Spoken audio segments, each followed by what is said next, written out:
So we should probably go ahead and look at the ones that you like the most. And then be like, hey... Well, I want to at least talk about this. Well, yeah, we can still try to talk about it. We might as well just start at the beginning. We'll just start two stuff I probably cut that I still want to talk about. Oh, so you want to do it like this, where whoever... So, like, near ending E? That is my... That's the one I'm fighting. Okay, so we could asterisk that. I was just doing it for an example. Why? So, like, near ending E, for example, or even... I'm fighting. It's my hill. Huh? So what you could do is like whoever is the one that put that on that list, say what it is, and then decide that person say, do I think it's better than something else on this list or not? And then decide if they feel comfortable cutting it, even though they put it on the list. I see what you're saying. Because I have a lot of stuff I'm just immediately going to cut. Because I'm actually going to cut. Well, go ahead and talk about it. We've started the recording. No, I cut the prey one. Okay. I see what you're saying, though. I don't think it. Yeah, but I'm going to cut like 6 things because it'll make it faster. That's why I was saying if you talk about it, what it is real quick, and then cut it, or cut it before we talk about it, it'll make it quicker. Oh, to narrow the stuff down. Oh, well, yeah. Let's start from... So we start from the beginning. Whoever put that one up there, say what it is, decide if they want to fight for it, or if they're okay with it being cut. Okay. And if they're in between, then we'll move it. We need to skip ending E. Skip past I don't want to start ending E. That's the one you're going to fight for. Yeah, because if I give that passion defense now, it's just... All right. Is this all recorded? We're on. This? Okay. So this is best moment sequence with the full spectrum for Game of the Year. I think that meeting Sidon in Zelda is a great moment where you're walking across a bridge and all of a sudden you hear, hey, and you turn and look and Sidon pops out of the water and he's like, motions to his chest and is like, hey, you're a Hylian, right? And it starts playing Sidon's theme and it's a really good moment.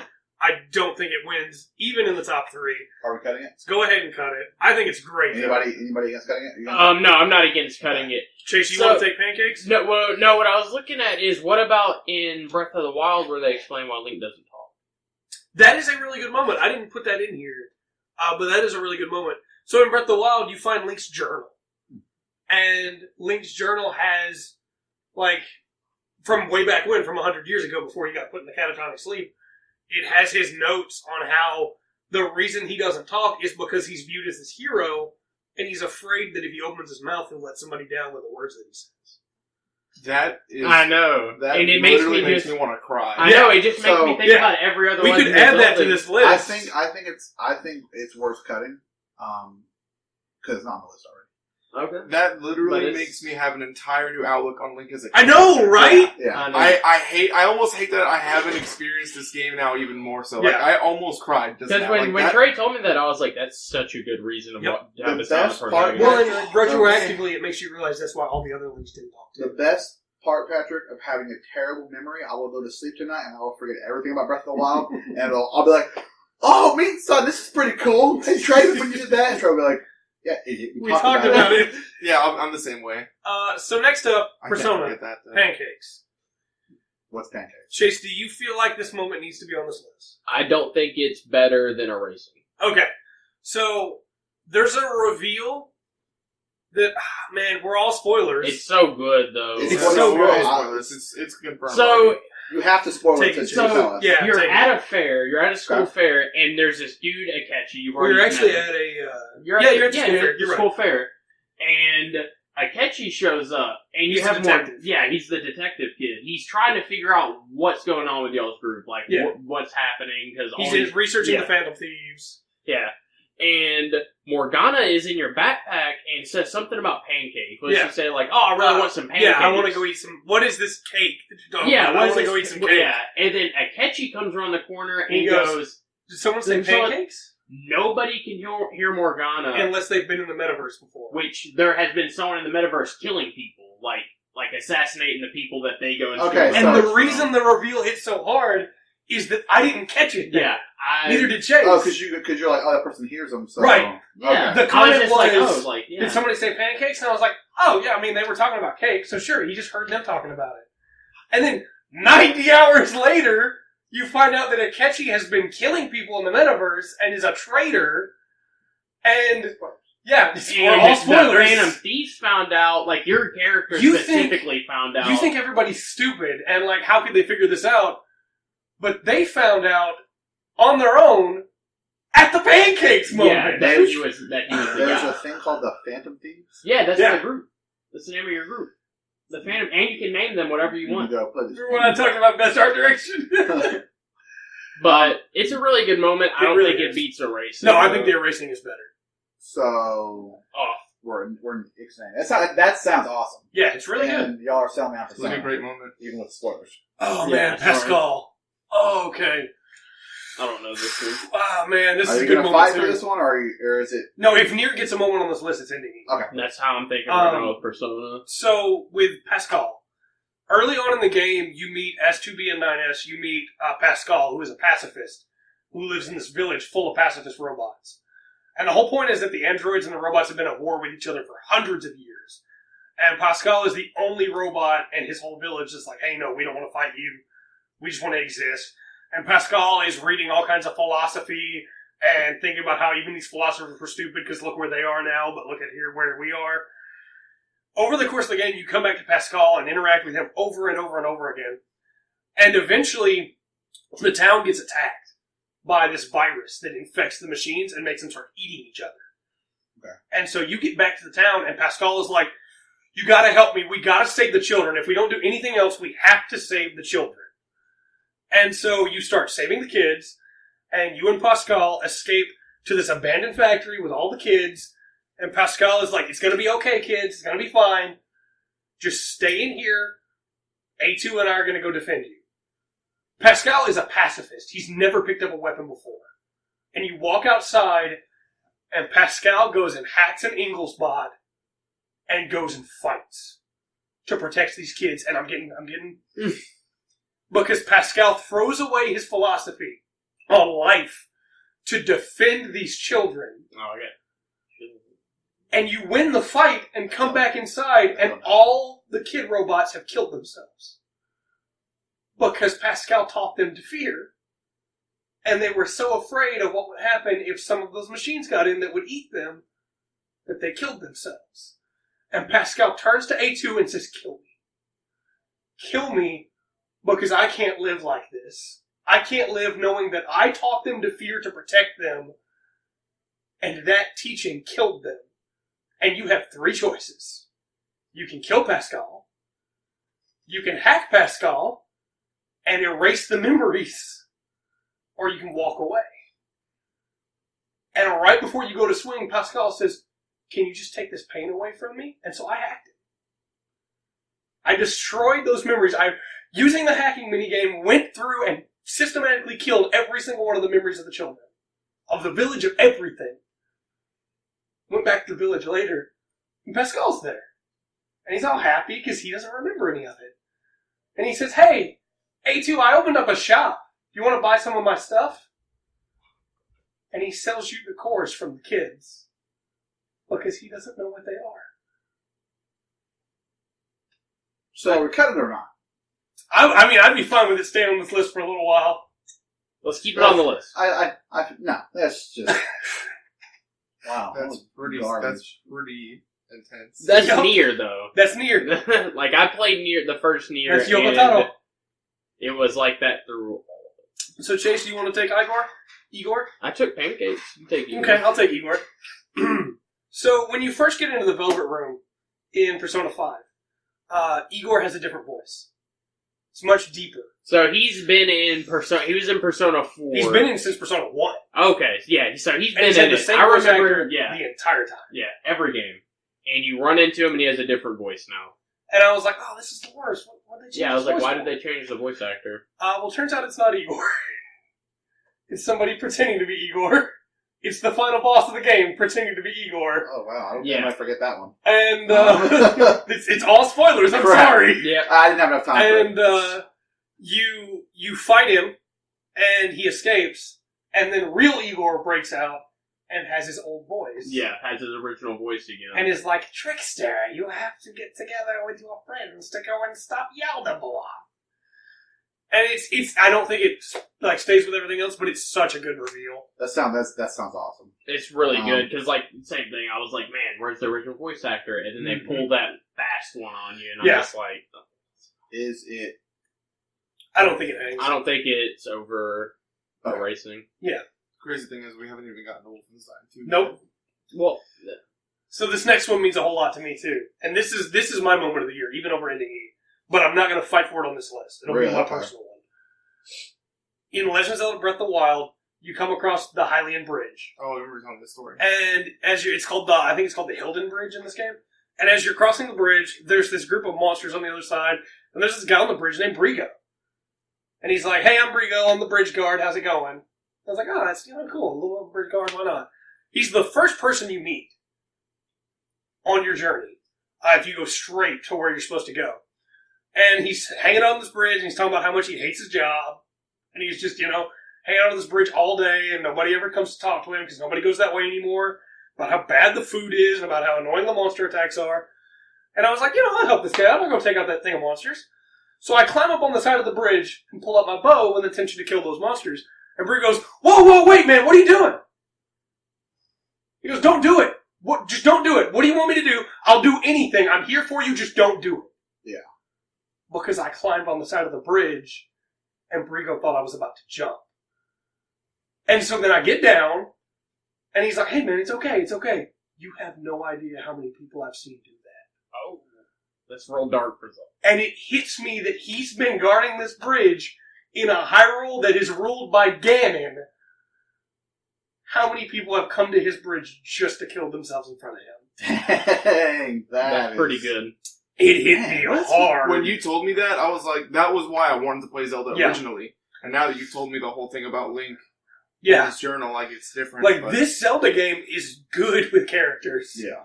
And it's not, I didn't even put Rivali on here and the stuff with him, but that's because there are some things that I think are good moments that won't be in the top 3 that I would rather people see on their own. Mm-hmm. Now, do you want to keep it on? I don't see how it could win compared to some of this other stuff. Okay. I honestly think the Pascal one was a little bit more deeper than Brigo. I agree. And in my opinion, there's 2 Wolfenstein moments that are better than Brigo. Yeah, that's fair. I guess I get to talk for this next one, too. So this one absolutely gets cut, but did you get to Majima's interest? The second guy you get to play, right? Yeah, I did. Yeah. Where he does his whole thing. Yep. I had a look. That was really good. It made me love him immediately. So Majima runs a cabaret in this game. Yeah. And Goro Majima is the crazy character from the Yakuza series. But in Yakuza 0, he hasn't gone crazy yet. Okay, that's cool. So he's still sane. Yeah, that's pretty good. And he walks out to this situation where this dude's like he's perving on this lady, this hostess, and Majima is in full suit with his eye patch, with his boots, with his ponytail, with his boots with the little studs on the front that he could really hurt people if he kicked them with. Then he does. And he walks out there, and basically, it's like an 8-minute scene. Yeah, of him trying to defuse the situation without violence. Diffusing the situation, forcing the guy to pay for everybody else's drinks, building up a big enough debt where the guy will have to work it off and won't be able to come back to the club for a while, while still treating him like he's the nicest guy in the world, while the guy's pouring alcohol on Majima's head. And Majima then walks away from that, goes into the back room, pops out a cigarette, immediately sees that one of the guys he hates is across the table from him, crumbles it up and throws it in the trash. I was like, that's Majima right there. He didn't even get his smoke. He's like, well, let's just do this now. I'm already in a bad mood. Yeah. It was a pretty good moment. It made me immediately love him. Yakuza 0 when it came out, that's the game that's going to get me in Yakuza. I wanted to play it. I played some of Yakuza 4 and loved it. I need to play Yakuza 0 and then Yakuza 4. It's really good. It's really good. How much do you think I played of Yakuza 0? You probably got about 8 or 9 hours in. Yeah, I played a good bit. Is it getting next day, you said? Yeah, I don't think really it ends, but it's a really good moment. If you don't ever play that game, watch that moment on YouTube. I want to play it, but then I also want to play Persona. Chase, you got to take this one. I need a second to breathe. Where to start with this? So you pop up in the down. This is the first liberation. Yeah. You pop up. You pop up. You just appear, and it's what's the place called? The Vault of Soviet. Yeah. The downside? The downside. And you pretty much just get thrown in your face like, hey, you can read books. Your head to these liberation rights. Because you have 3 people that are actually participating in the game. They need a reader. The reader who has to read the star so that the, stuff appears. And you just go through, who's the first person you fight? Is it, do you know what the first it's the demon. Yeah. Ignarius. Yes. It's the Tempers? Yeah. In the first Liberation ride, it's the demons. Yeah. Darius' Tempers. But... You good? Yeah. You okay? Yes. That's what I have this for. You might have to take it because my memory is real foggy on anything past like. Well, I can't remember. It's not So you get up there, and Ignarius is just like, "Good of you guys to finally show up. We're gonna have this liberation right now." And you have a match of spirit basketball, and you win, or you lose, but you win, and then they go, "Okay, who are you sending up to the Commonwealth?" And you go, "Wait, hold on, what?" And one of your characters... I thought you meant like... No, this is not the first... This is the first liberation ride. Okay. Then, okay, yeah. This moment hits way harder for me than just the first ride. Well, then you also have to talk about the Vagrant and that girl playing the song the whole time while you're doing Tarek the ride. and Celeste are playing this really awesome... We'll get to that. We'll get to the song, but they're playing this really It's called Never to Return. Because whoever wins this ride gets to go home. Yeah. And all you get told is like at the very beginning of it, you have to pick who's going out of all of your people. You only get to choose one. So you do that, and then that person who you've been playing with all this time leaves. It's You gone. go back to the Commonwealth. Yeah. Your team of 7 is now a team of 6. Good luck. And over the course of the game, your goal is to get as many of them to the Commonwealth as possible, and you get dropped each time you lose another person as you send them back up to be with their families, to be with their homes. And for me, I had Rookie Greentail was my favorite character. And so Rookie was the first one I sent home. Yeah. Oh, so you can choose. Yeah, And you get to choose out of all your people who get to go. I didn't have Rookie anymore. So I had to completely, I immediately was like, okay, this is going to affect me on a gameplay level. I gotta pick a new team. But you get back to the Black Wagon. Can't talk to him. And Rookie's not there. Yeah. And there are character moments where people are talking to each other, and Headwind will say, if only Rookie was here. Yeah, they talk about it too, the other character, because there's 2 people that were there with Rookie. Headwind and Jadar. Yeah. So... It's a really good moment. I don't think it hangs with everything else, but... Are you sure? Does that really mean something to you? Yeah, this is a good moment. I mean, I personally think it's great. I just didn't know how you guys felt. I'm fine with leaving it here just to... Let's leave it then. We cut Brigo. We did cut Brigo. And I thought Brigo was more... Yeah, Brigo hit me real hard. I thought Brigo hit harder than This is literally me killing my babies, looking at ending E and going... For me, for me, Pyre, the reason this affected me so much is like it's not just here's a story. I'm going to tell you a story. People are killing themselves. Yeah. Okay, pretty extreme. It's like, oh no, this is a member of your crew, and you get to help them out. But in doing so, but you're also we can cut it. That's fine with me. No, I want to keep it. I personally really want to keep it. I mean, I kind of we got it. Yeah, we got a lot more on here that can go. So this next one, Yakuza 0, Kiryu and Nishiki. I don't think it hangs on the list. Okay. And so it, in my opinion, wasn't as impactful as Majima's moment. But there is a really good moment where Kiryu and Nishiki have a conversation in front of a truck, or in front of a car, where Nishiki tries to shoot Kiryu to try and get him out of the trouble he's in by killing him. Okay. And Kiryu puts the barrel of the gun against his forehead and says, "Pull the trigger, you chicken. Pull the trigger, coward." Did you add anything? Why can't you pull the trigger? Did you add any moments that make you smile? No, I mean, yeah. And Nishiki says, "You're my brother, I can't do this." And Kiryu said, "If I was your brother, you'd pull the trigger." And so when Nishiki pulls the gun back, Kiryu says, "To you, I am dead now," and walks away. And Nishiki begins to cry. And I was just like, because Kazuma Kiryu and Nishikiyama have been together forever. They were in Yakuza 1, the first game I ever played in this series. They were best friends. And to see, they weren't best friends at the start of it, but, they had been best friends. And to get to see the moment where it breaks for them, where Kiryu tries to force Nishiki to shoot him so that Nishiki can be better off. And when Nishiki can't do it, Kiryu says, "I'm going to leave you here so you can be okay and not attached to me anymore. Tell them I'm dead, you're good." And Nishiki still can't give up on Kiryu.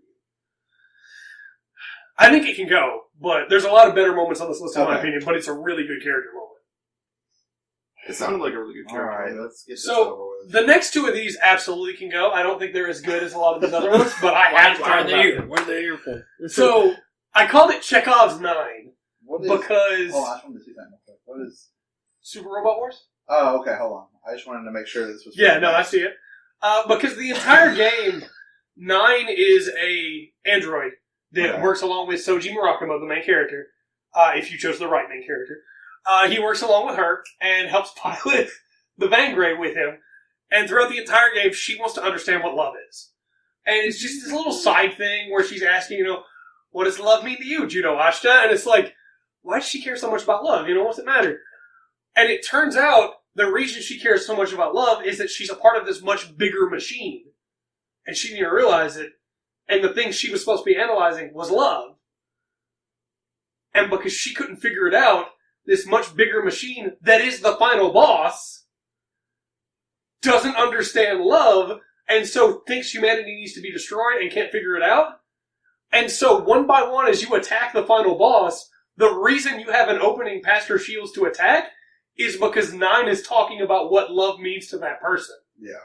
And so you get these great moments where Camille B. Dawn is talking about how love for him means, being able to be with the people he cares about and being able to protect them, while Judeka is just freaking out because she's like, I don't understand what you mean! It's just this really good payoff for a gag that I thought meant nothing. Oh, yeah, for the entire game. Yeah.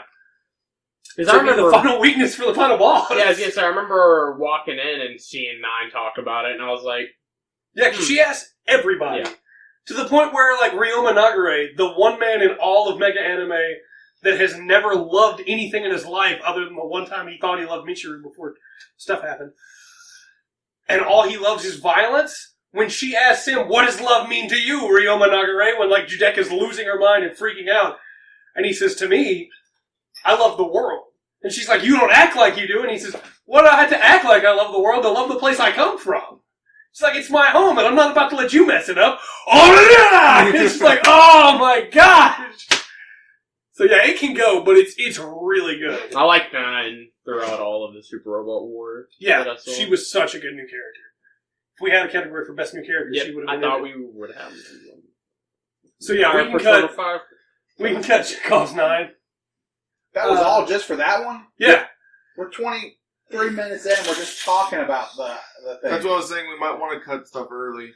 The other one, the Cosmo Reverse, I'll be really short on, is basically they figure out that there's a Cosmo Reverse engine they can use to stop Judeka and to save the Earth, because there's 3 different universes that are collapsing on each other. And then they figure out, we have to use this, but we don't know how to power it. It's this weird alien power source that we don't understand, and it turns out it's powered by the spirits of the dead. And so all of these people that are dead and have died over the course of the game team up to run the engine so that it can fire. And there's this really good moment where, and this one's personal to me, where characters from these anime series that died in those anime series come back just to tell the main heroes it's okay, I'm here with you still. Including Musashi from Getter Robo. And it's just it's a really powerful moment where Ryoma's just like, Musashi! All over again, because Musashi's like, I got your back, man. Yeah. So you can cut it, absolutely, but it's real good. It's real good. I gotta be faster on these, we gotta get moving. Sorry you're having to talk. It's okay. Is my voice. Is True Ending from Hollow Knight? Is that a big banger? You saw the True Ending as well, right? I'm pretty sure I've seen it. I don't think it needs to be on this list. In fact, there's only really one part of it that made me go, oh yeah, this is great. But it's where you're fighting the Radiance, which is the god of this world. Yeah. And you're attempting to stop it because it's turning the bugs crazy and slowly consuming them. And as you're trying to stop it, you're losing. And the Radiance is destroying the ground underneath you so that you start to fall. And you're chasing it up the pillars while trying to smack it with your nail. And then the Hollow Knight, who you've beaten to get to this point, because you're not the Hollow Knight, spoilers. The Hollow Knight comes up out of the dark and grabs the Radiance. And then all the Void comes up below you. All of your Void brothers and sisters come up to also grab the radiance and pull it down into the void where it's devoured by the void, the darkness in the soul. It's a really good moment. Thank you. This is one of the best moments of the year. Man, I don't know about ending E, eat my arm, erasing. There's some really good stuff on here. This was such a good year for me. Yeah. I'm okay with us taking a while in this category, though, only because each of these moments obviously meant something to someone. Do we want to? Does it mean enough to leave it on there and move on for a little bit? It's such a cool moment, but I don't think it doesn't mean as much to me personally. Do you want to leave it on there or take it off? Because you also played through completion. I played most of it all. Take it off. Take it off. Everybody's taking it off. Okay. I've been talking a lot. Yeah, You flip a lot of hair. No, it's fine. I put a lot of these on here, so it's understandable. Okay, so Andrew, you want to talk about the DK moment? What's that? New Donk City? Time to jump up in the air. So one of the levels. Jump up, don't be scared. Jump up and your fears will roll away. One of the levels in Super Mario Odyssey is New Donk City. Yep, it's level. Like a New York City style level, where the mayor is Pauline from Donkey Kong. Some may know that. Yeah, that's the original game in the series. You play through. She wants you to find a band for a festival. No, go ahead. Are you open? Okay. Yeah. For a festival. I'll be quiet. You get the band together, and then the moment happens. Yep. And the song is playing. I guess, is that the theme? Yeah, it is. Okay. Jump Up Superstar. Yeah. The theme starts playing. You start doing some, like a lot of the side-scrolly sections, but this time they're in the vein, instead of like, Super Mario or Mario Brothers or whatever, it's in the vein of Donkey Kong. Yeah. Where you're jumping over barrels. Oh, yeah. It's like yeah, it ends, doesn't it end with you taking out Donkey Kong? Yeah, you take out Donkey Kong. Yeah, it's just like you're playing Donkey Kong. Yeah, you take them out. Oh, it's so, you probably remember more of it detail-wise, but that's really all it is. It's just that festival of you jumping up to take down. It's just super hype. While the music plays in the background. When you get to the top, you get to stand beside Pauline as she's singing, and Mario just starts. Yeah. I did have a problem where I somehow messed up a jump and died. Oh, that's a problem. That never happened to me in there. Yeah, and I didn't actually think you could. I guess you get hit by the barrel. That's what I'm saying. That moment, you shouldn't have been able to die. I feel like to prevent things. Corey did the same thing. She accidentally got hit by something or whatever. Yeah, and it was like, I have to play like the first half of this. Yeah, that was super hype, and it kind of killed it. Yeah. It's probably one of my favorite moments of the year. I'd say we can leave it for now. Because the next one I think we can cut for sure. Okay, I was gonna cut, but yeah, it was fine. If you don't want to leave it, that's fine. What do you guys think? It's super hype, and it's definitely a different. It's definitely a tonal shift. Yeah, there's a lot of other stuff on this list. Kill myself, kill this person. I think we should leave it for now. For now, okay. Because I think that's a really cool, kind of callback and twist to the game. Absolutely is. But even though I haven't played it, to have them actually pay homage to the original game that Mario came from, that is pretty cool. It's really hype, and it's like right there in the middle, isn't it? Yeah, yeah. Especially for people who played the original Donkey Kong whenever it first started. To be honest, to me that's kind of like a bittersweet type of thing too. Especially if they've been able, the people who were really into video games at the time that the game came out originally, to be able to play all the way up until now. Yeah, so that's something that's amazing. I agree. So what is the island? So the island is when you go through the portal and you pop up on Yoshi's house in the Mushroom Kingdom. Okay, yeah. I don't think it hangs on the rest of this list, but going through a portal that just had mystery above it, like 3 mystery question marks, you pop out and you're in Yoshi's house from World. Was Yoshi just chilling? Yoshi's not there. Wait, and you look across outside the house. Well, it's the house. The house is just that building. And it pops up. Yeah. Because it pops up on the screen and says Mushroom Kingdom. Yeah, and you it's look way across before the you beat way. the game. Yeah. Oh yeah, super early. You look across this gulf, and there's the Peach's Castle from Super Mario 64. That's so cool. And it's just a really cool moment. I don't think it hangs with the rest of this list for sure. I don't know about that. Now, it's a really Donk cool City off. Well, my problem is that would be a really good moment if you didn't get to then go to Peach's Castle later, and it didn't live up to the hype. See, I think. I think that whole Mushroom Kingdom zone is pretty high. I thought it was a cool idea. I think it's poorly executed. Yeah. Like, for instance, the fact that zone reuses the idea of the paintings to let you go refight bosses. That was cool. But that's about all that zone really is. You can climb on the castle, and you can find Yoshi. No, there's a bunch of different...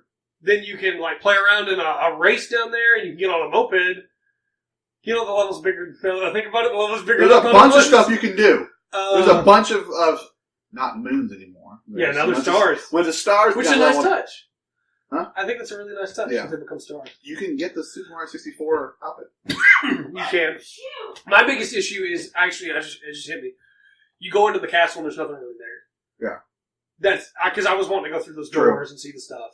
Yeah, true. Yeah, it'd have been cool if they'd have flushed out the entire castle and, like, maybe not be able to go in the levels. That seems like a lot.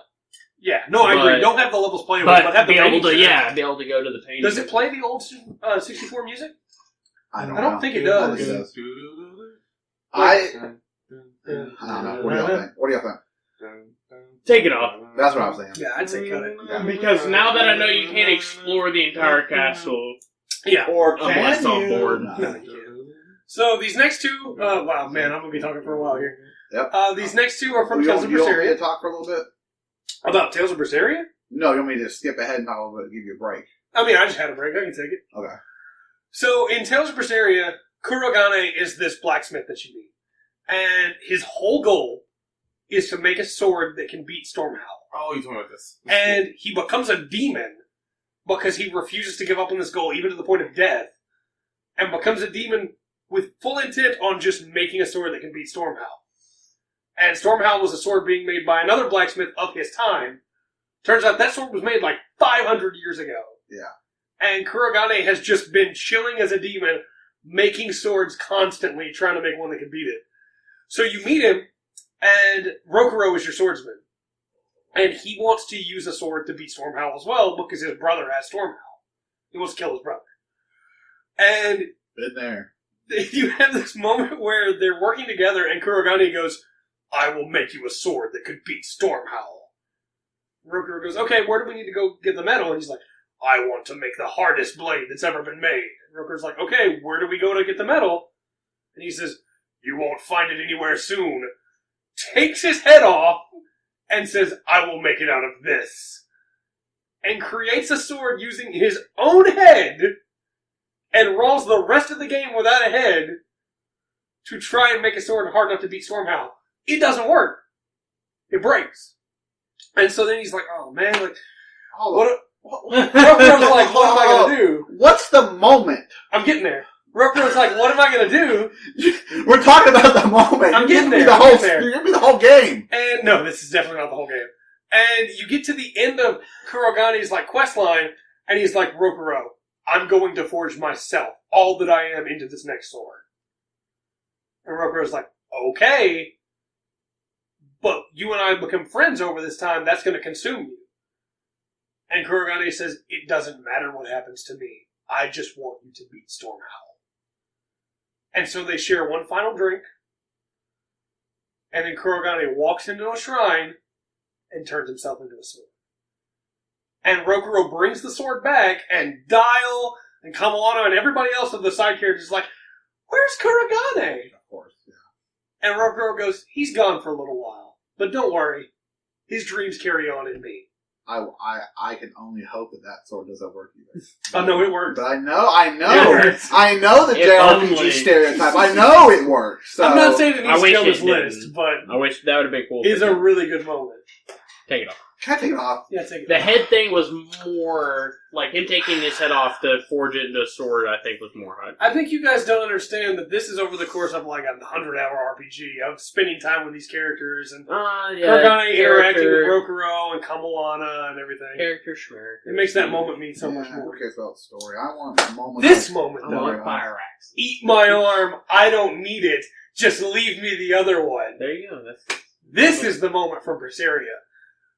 The whole basic premise, short version, is that We have time. It's okay. Fee is We have like 10 other things to talk Fee about. wants okay. to punch a guy in the face for making Velvet cry. Velvet's the main character. Velvet is this revenge-seeking, really tough character, but the person who made her cry is her actual brother, who was supposed to be dead, and it turns out he sacrificed himself on purpose. And her whole goal of killing the guy who sacrificed her brother has been for nothing because her brother gave himself up willingly. And so she breaks as a character. It's a really powerful moment where she's breaking down, and Lavi is like, "Come to me, and I will eat you, sister," because they're all demons and eat each other. Yeah. And he's like, "I will eat you and end your pain." And so she's like, "Yeah, I don't deserve to live anymore." And that's when Fee is just like, grabs her, and her demon arm activates and starts eating his hand, and she's like, "Let go, I'm gonna eat you." And he says, "Take my arm, I don't need it. Just leave me the other one so I can punch the guy in the face who made my Velvet cry." And so then later on, he absolutely does. It's such a solid moment. I love that moment. It can go, though. It can go. Andrew is so impatient. He just wants to talk about Wolfenstein 2 No, so bad. it's not even that. It's We do have a long list. Nothing. These moments are really good moments that I just They want need to to be give talked these about. games some representation. Yeah, they need to be Since talked about. nobody but me played them. Yeah, I I understand. know, it's basically like, hey, we don't get to talk enough, so here's the things that happen. Yeah. Which is fine. It's I'm really happy with good. I'm not making that face at you. You're making that face because it's anime. I'm making that face at the moment. Yeah, because it's anime. But it's such a good moment. Like, if you play the game up to that point and see Velvet as strong as she is, Yours you goals. see her... Yeah, you're absolutely... Yeah. Because you're 70, 80 hours in at that point. And then to see her slowly break down as the events hit her over and over. Lavisette taunting her by showing her memories of the people she's hurt in this quest for revenge. And her just going, "Shut up!" and like destroying them. Losing these memories as she destroys them. And then finally breaking down, and then Fee, for the first time, saying his own intentions, telling Velvet he loves her, telling her he doesn't care how she feels. He's going to love her anyway. Coming from a doll that didn't have any emotions to become who he is, like, such a... Well, speaking of anime. So, I'm going to cut these two short because I don't want to spoil too much for Andrew, and I don't think they're going to win anyway. Okay. But Thank God. I was like, no, but I'm playing that right now. there's a character in Xenoblade named Vandom, who is the It's a good anime name. typical... It's a really good name. He's the anime stereotypical, like, mentor guy. Yeah. And so as soon as you see him, you're like, oh, he's the mentor guy. He's going to die. And Yes. Oh, is this... because it's an anime like game. There is a moment where you get attacked by this guy named Akos, and Akos uses his blade to disrupt the ether flow in the area, and ether flow is what drivers and blades use to use the blade's power. And so Driver drivers are the person, people, and blades are like the swords that they use. Yeah. And so Rex has the most powerful blade, the Aegis, but he can't use it because there's no ether flow. And so he's desperately trying to use the Aegis, and Mithra's over there like, there's nothing we can do. And then Vandom had got knocked away, and Vandom walks up and says, "Rex, let me show you how to use your blade," and takes his twin sickles and stabs them into his own gut to build the ether flow back up between him and Rock by personally making himself the conduit. See, I can get behind the anime stuff. I And then- have to be there for the ride beforehand. And then walks forward to Akos, who is like, "How are you doing this?" Because Akos keeps launching attacks at him, and Rock just keeps knocking him away. And Vandom grabs him by the shoulder, punches him in the chest, and then headbutts him. And Akos just like, "Oh!" And Vandom says, "There's more to using a blade than just what you can do with it." And it's just this really good moment where Vandom completely throws away all the traditions of what's supposed to happen in that scene. You know? So. Yeah, it's I'm good. gonna Yeah, I agree. It's good. You think it beats... You think it stays on the list? No. No. Not at all. No. So, Vest is a blade that you find in one of the early cities, and she has a big quest chain for you to do. And over the course of the quest chain, you get introduced to this guy, Marvin. And Marvin is her driver, and he's an old man. And the way that blades work is that they're just like people. But when the driver dies, so does the blade becomes a core again. And when it reawakens, it's lost all its memories. And so you get to meet Mabin, and you get to talk to Mabin, and he's really cool, and he's just this old man who wants to reconnect with his kids. So you go to his kids, and you start reconnecting everything, and you come back, and Vess is standing there, and she's like, "The kids are going to come visit. Isn't that great, Mabin?" And Mabin says, "Vess, could you go make me something to eat?" And she goes around the corner and starts, and you can hear her rustling with dishes. And he says, "Boy, I don't have much time left. Let Vess know that I really cared about her, would you?" Yeah. And then Rex is like, what do you mean, Mabin?" And then Mabin just goes... And dies there? Yeah, just dies. And you hear, like, the core crystal sound, and then plates fall and crash. And you go around the corner, and Vess's core is just sitting there. Then when you summon her later, she says, "I'm Vess! Nice to meet you. Are you my new driver?" And Rex goes, "Do you remember anything about your old driver?" And she says, "No, why would I? We lose all our memories." Yeah. By the way, just shout out to the voice acting on Rex. Yeah, no, I really like Rex's voice acting. But yeah, I don't think it hangs, but it's such a powerful moment that shows, like, blades and drivers, and of course you find out other blades keep journals, but why would Vess do that? She was happy with Mabin. Yeah. Speaking of things that don't hang. Getting your first chicken dinner? I wanted to put it on there just to talk about it, but we already talked about it. So, yeah it's an amazing feeling. It's even better if you're with a group because, like, your friends are still watching you and they're like, "Oh, no." But it's just a hype moment. I mean... Have I told y'all about my first chicken dinner? No. So I was playing with Sean, who is one of my close friends, isn't here anymore. We were playing in duos, and it was us two versus the last two. The circle was at the smallest point it could be, and it had closed itself into a house. So the house was, this corner of the house was available, but the back side was outside, the back two walls were outside of the circle. And the, front yard, I guess you could say, was also in the circle. So we're in the front yard, they're in the house. They can't see me because I've put myself up against this wall right here. And Sean is over here just standing around. And then... Quincy wants to be a part of the discussion, too. Quincy. Quincy, what was your best moment this year? I'm not using his voice, so nice try. So I'm laying down next to the wall, and they can't see me. And they get the guts to come out there and fight us. So the first guy runs out with his gun and shoots down Sean. Yeah. But didn't see me, so I shot down him. And then I see a grenade fly over. And it hits off into the left, far enough away it's not going to hurt me. Yeah. And blows up. And I was like, he missed. And I was like, what if he's throwing another grenade? And I was like, I'm going to take a chance. And Sean was like, no, don't do it. And I was like, I'm taking a chance. I run to the end. Goodness gracious. You made a mistake of letting him on the couch with me? Of acknowledging him. Now he's part of the group. Please continue. I run to the... He's incredibly... He's a Border Collie lab mix. He's incredibly loving. That's good. I run to the end of the wall. Chase wants some dog attention, too. Dude, he's just staring at me. He gets so wide-eyed when he looks at me. I run to the end of the wall and jump out, and he's in the middle of the animation of throwing his last grenade. And he throws it over me and misses as I'm gunning him down to win. And it was amazing. Nice. When it pops up, because I've had it happen one time, when it pops up, you're just like, yes. Out of 100. Especially because your heart is racing all the time. It's nowhere near the best moment because it's a moment that you can experience more than once. Yeah. So I don't feel like it deserves to be on the list, but it was fun. It's fun to talk about. There's only one thing left on this list that I put on here, which means you guys get to talk for a little while. The viewers can enjoy not having to listen to my voice. No, I'm just kidding. Hellblade, guys. Who else played it? Thanks, guys.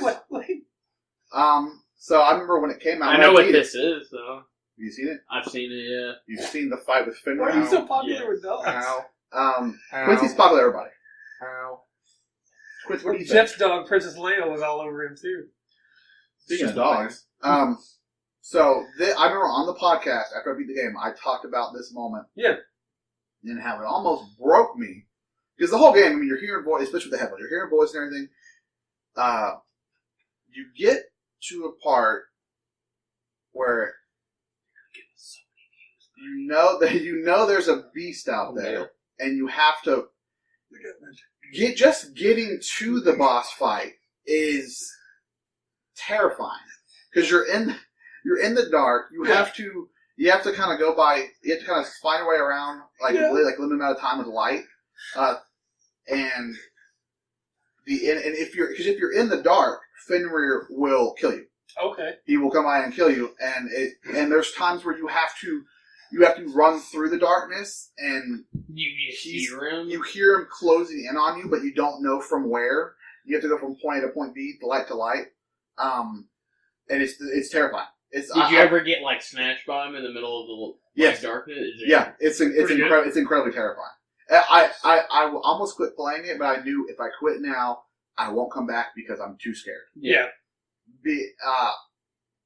And the guy, the enemy you did, typical enemies pop up. It's what it does with the sound and the darkness is it nails atmosphere and it nails true horror, not jump scares or anything. Yeah, not is something following. No, not it's following atmospheric horror. Yeah, it's following you. It's going to kill you. Even in the boss fight, there's times where all the lights go out. And you have to go by sound. Yeah. The Fenrir is circling you, and you have to figure out where he's going to strike from. And it's the scariest thing I think I've ever experienced. Sounds pretty cool. It's terrifying. I really want to play Hellblade. Yeah, everybody should play Hellblade. I really do. That game. Is it worth staying on the list? To you? To Andrew, probably. That's what I'm trying to say. It's if it is, we'll leave. We can talk about it again later if you want to. I think it's worth it more than possibly Donkey Kong. The Donkey Kong. Okay. So I say we'll leave it for now. I don't know if I'd call it best top 3 or anything. But Chase for now. The Erasing. You know which moment this is, right? Yep, I do know what moment this one is. You want to talk about horrifying moments? After doing everything. And this is the, The camera shifted again, but this time it shifted the other way. What are you doing over here, Andrew? I wonder if Quincy... Probably. Go ahead. So this is only, you can only see this during, the secret ending, right? For, going through all of the metaverse, or No, if you go through the story with just... you have to go all the way to the bottom of the I'm going to ask the question that I'm going to ask from now on about every JRPG. How many hours until I get to this point? This is pretty far in. This is 90... This is probably only 72. Are you sure? Because this is when it looks like you've lost. And I'm out. But pretty much, awesome. The Phantom Thieves, they have, a bunch of support and stuff. They're starting to lose some of it now because of some stuff that went down. Well, you lose all your support. Yeah, you're starting to lose all your support. And is that moment in the game where you lose everything? Yeah. And your characters are crossing the crosswalk at basically what looks like Aki the Station. End of the world, with terrible, because you just lost a fight. Yeah. And there are these demonic branches branching around Akihabara and Shinjuku, and people are walking by as if they don't see anything. And then Ryuji goes to get somebody's attention, and they keep walking, and his hand goes right through them. And then Yaldabaoth tells you that he's removed your cognition from this world. People don't see you anymore, and everybody starts to vanish. And not in the cool, boom, they're gone. All of your group starts to, fade. But, in the most painful way possible, where they're writhing on the ground, and Ryuji's going, No, we were winning! We almost did this! Bro! And, reaching out to you. Yeah, reaching out to you. While Morgana is going, I'm so sorry I failed. I'm so sorry. I didn't know this would happen. I tried so hard. I didn't know this would happen. And it's just vanishing. And Haru is just screaming. An is freaking out. Makoto looks at you and gives you the look that she's supposed to be the one that goes, it's gonna be okay. And goes, what do we do? Because at this point, they're all looking up to you to, Yep. Joker's the leader. You're the leader. And you have to watch as they all fade away. And then Joker looks down as he fades away too. And it's just with all the screams of Haru and Morgana just repeating, I didn't know this would happen. I'm so sorry. as everyone fades out of existence.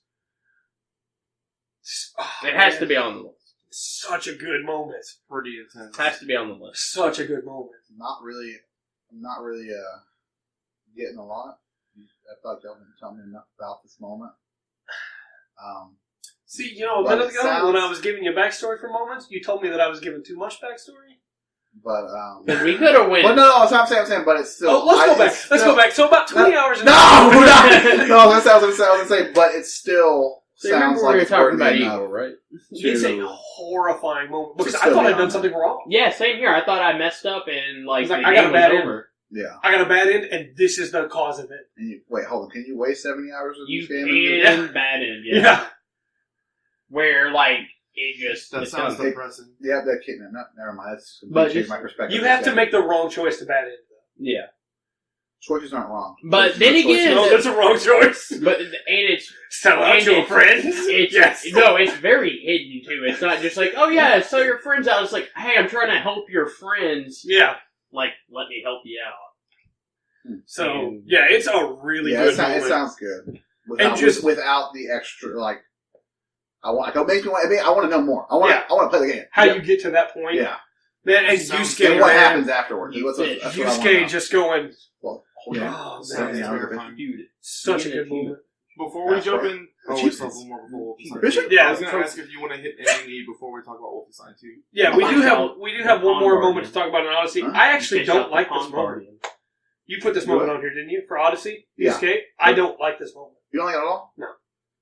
I didn't like. Oh, that's fine. Go ahead and explain it. It's only the best moment of the year. Maybe you can sway me. Go ahead. No, it's one of those ones I just wanted to talk about. Okay. You beat Bowser. You beat the big bad guy, and then the world starts falling apart. I forget exactly where are you at? You're on the moon. You're on the moon. I forgot. We play a Mario game when you go to the moon. Yeah. The moon's classic. Must not have been that important. You throw Cappy on him. You beat Bowser. You beat Bowser. And then you take over Bowser. You take over you Bowser. Capture Bowser with Cappy. And it goes through all of it goes through his history and everything. It shows all the other games. You get to see Super Mario 64 Bowser just looming over Mario. And then you play as him. And you have Peach on your shoulder. It's pretty high play as Bowser. As Mario Bowser is just and Peach takes the hand and puts her on his shoulder. Where she wanted to be all along. With Bowser. Yeah. And then as Bowser, you carve your way through the moon. Yeah, you carve your way through and then... using his claws and his fire breath to get out. Yeah, I just thought it was... That's epic. It would be really good if not for the fact that it's forced movement. I don't like the forced movement sections at all in Mario games. When you get to the point of the 4 pillars you have to break down, if you stop moving, Bowser moves forward on his own. Oh, really? Yeah, and I can't stand forced movement in video games. I did not know that. That kind of takes away because from whenever it. you want to sit there and look at it. Yeah, you can't, because the roof's coming down around you, too. It's Super Mario Odyssey hits you with that mid-game hype of the DK and then it ends with a pretty hype segment. And it's possible, let me just put this down here now, before somebody in the comments says it's possible, because I had my Joy-Con separate, it's possible the left Joy-Con was acting up, and that's why I was kept moving. No, that's not Joy-Con. That happens far too much. Yeah. But it still ruined it for you. Yeah, it absolutely did. And yeah, to me, I think the DK moment is definitely way better. I just want to talk about it because I think it's an interesting moment. Yeah. So unless anybody wants to keep it, I'm cutting it. I'll cut it. Do we want me to talk about ending E before the Wolfenstein or after the Wolfenstein? I'm okay with either one. So here's the thing. It's a lot of Wolfenstein. Let's see. It's a lot of this. Technically, the Rebirth is the same thing as Body Swap, right? Technically, it's not. So here's my thing. I think this will make it easier for top 3 because it's best moment or sequence. Yeah. This is literally back to back. It's all one sequence. Whoa, okay. No. Yeah, it is. There's no game. Well, the court. There's some slight game. The court moment to me is better than the other moments in the sequence. I agree they're part of the same sequence, but the court moment is so special. Okay. With his mom? We'll get to it. Okay? We'll get to it. It's so it's special. all spoilers. Go ahead. So, no, I'm saying, because I I agree. And the two Wolfenstein, the two other people, Wolfenstein, the two guys who play Wolfenstein, I thought this is where you go back to the house. I tried to name it that and something else. I tried to name it something else that way, like if y'all were playing through it. I feel like those three could go. Do y'all, either one of y'all want to keep either one of those three? I think Lifetime of Hurt, if it's the same moment I'm thinking that you go to the house, or you're at the house talking to his dad. Yeah. I feel like that moment should stay. We could talk about. What about the ending or Roswell? The ending is good, but not as good as Lifetime of Hurt or the court scene. What do you think, Chase? He didn't beat the game. No. Oh, you didn't beat it? No, I did. I played a good bit of it. Oh, okay. I know about the body swap. So you've seen the court scene? Okay. Yes, I think so. From what it sounds like Lifetime of Hurt and the court scene are the two that matter the most to Patrick. They are, for sure. Or the casting call. This is technically... I'm trying to say, because that... Or just roll all that into court, then. If it's all part of the same sequence. Once we talk about it, we'll decide if we want to do that or not. Okay. I want to talk about these two first. I mean, Jason and I absolutely talked about backstory and stuff for some of these other moments. All of these moments are going to go together. I want to talk about these two first because go ahead. I think they're the ones that can go very quickly. Yeah, it's just they're good moments. But then, they need to be talked about. But does ending include the credits? We're not kept. No, it doesn't. That was a terrible song. That was so bad. Worst song. What was it? It was a heavy metal version of it. Ruined the whole vibe. Let's go to it because it ruins the ending. So the ending, you take out these giant Nazi troops and stuff like that. Oh, it's a bad cover too. You get these plans and everything, and then you're like, okay, well, there's only one thing left to do. It's kill Engel. Yeah, kill Engel. The Frau. That's a character. Yeah, she the way evil piece of garbage. The way you kill her. So she's on a talk show because they're Take Over America. And she's talking about all this crap, and you show up. Also, real quick, you have to remember too that they think that he's dead. They think he's dead, even though you've been stealth missions blowing crap out of anything. Yeah, they think BJ's dead. They think he's gone. You show up at the news station, and there's a nice long walk while she's talking about how stupid you were and how evil you were, and talking about you, and you're walking through the rafters. And in this set, yeah, you take the elevator down. The elevator opens, and they both like, "Oh my god!" Because it's BJ Blessing. Yeah. It's that. Guess what, MFers? I'm back moment. And do you want to talk about how he? Oh my! Because there's no difficulty. You walk up to her and you kill her. Okay. And you win. How does he do it? Come on, Patrick, tell me. She pulls out the gun and she freaks out and starts shooting, and she's shooting all over the place. Yeah, she's freaking out. Yeah, she's gonna miss you. You walk up, main character, and it was a joke. Don't worry about it. You walk up and you cut her arm with the gun in it, so now she can't even shoot. So her arm is off, huh? You cut it off, right? Yeah, you cut her arm off, and then he puts her down on the table and shoves the axe right into the side of her face. Okay, yeah, sure. And he looks at her, and what did he say? He says something like, I don't remember. Man, it's kind of hurting the moment now because I can't remember what he says. But he basically says like, this is it. Like we won. Like you thought you were better than me, and you're not. I see now exactly why the credits take so much away from that for you. Yeah, because that's such a powerful moment. He rips half of her head apart. Yeah, that's a little bit over. It was over gory. Calm down. It was over gory, but it was still. But the thing is, though, it felt fulfilling. Yeah, because you have this emptiness of sitting there like she's constantly just beating you and beating you. It's not even just that, because then after that, they your other guys come up there and y'all talk to the camera, basically saying, "Hey, we're starting a revolution." It's a nice wind down for like a setup. Yeah, and then the credits roll. Yeah.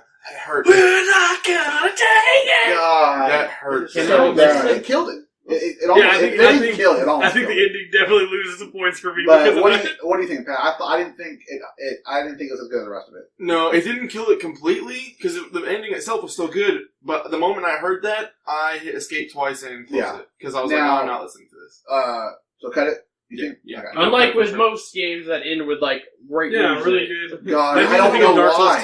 I don't know what they were like because the story. I really think the Wolfenstein: The New Order kind of was a little edgelordy, and this one I think found a good balance of it. And then at the end it was like, just kidding, bro. Yeah, pretty much. Pretty hardcore. And it's like, no, stop. Yeah. So which moment is this? The Roswell. Roswell is when you go to Roswell and you're just walking around. You're walking around the city of Roswell. Yeah. And there's all this Nazi propaganda, and there's the Ku Klux Klan members. Oh. That literally threw me for a loop. Yeah, and they're sitting there, and they're talking to each other. The Klan would still be a thing in the yes, exactly. Mm-hmm. Something you don't think about. And the Nazi guards are walking through the street, and they just talk to it. They're just talking. Yeah, they're just talking trash about everything. Yeah, and right. And then it's funny because the Germans, like, you can tell they're like, oh, you agree with us, so you're cool, but you're also a bunch of idiots. Yeah. Because it's like a typical like country people, and the German soldier's like, hey, you practice your German, show me your German. It's so bad. he's like butchering it, and the guy's just like, stop. Ich bin ein Berliner. Yeah. It's a good like atmospheric moment. Yeah, it was a cool little thing you weren't expecting. The whole point is you're supposed to go to this malt shop, to meet up the diner to meet up with Super Sesh, this guy. What's his name? Super Spesh. Super Spesh, yeah. Supposed to meet up with him, and he's not actually a spy. I don't think. He thinks that aliens exist. His character is pretty unique, in my opinion. Actually, I thought he had a good character. Yeah. Especially at the end. R.I.P. The way he dies. So you get there, and this officer. Look, he's boiled. Yeah. Oh, the officer comes in. This is the moment that's in the trailer, right, where the officer walks into the mall diner. What's in the trailer? It's an officer that walks up to a guy. He has the headset on and stuff. Yeah, and he's it's like, the same moment. He's like, oh, no shit. Yeah. American, tell me about your... Yeah. And then he finds out that he's BJ. He turns around because he's like, you look familiar, where I know you're from. And then he gets called off. Did you hear that French accent? Yeah, he's like, hey, show me your identification papers. He shows him the ID papers and he's fine with it. Sure. And then he gets called off to go somewhere else. Oh, no, he doesn't look at the papers. He doesn't look at the papers, right? No, he doesn't get it. Yeah, because he gets called off. Let me see your papers. See her from the camera. So he gets called off. Continue. And then he turns around. And when he's about to leave the store, he sees the wanted poster for BJ That's pretty good. And he goes, wait, you're... And then kill him. Spesh just nails him in the head. I think it's a really cool atmospheric moment to see how the world would still carry on. Yeah, I mean it would. Unfortunately, in that way. That's the way the world is. But I don't think it's anywhere close to No. I'm excited to talk about the court moments. So you got a bunch of moments on here. Let's start moving through them. What you got? Now we're pushing through. No, I want to hear these. And we just spend time on what you said aren't that good. I want to hear the good ones. Yeah, I think you've been doing for the past hour. I think we can cut Breakout. To be honest, I don't even want to talk about it because it's going to be in part of court. Court to me is more important. We're gonna start from the top. We're starting with the Breakout. You're going to talk about Breakout anyways. Yes, it's all one sequence. Breakout, you want to talk about Breakout anyway? It's all one sequence. And what you don't like it? Why don't you like it? What's wrong with it? It's not that I don't like it. I just go ahead. R.I.P. Go ahead. R.I.P. Yeah, it's sad.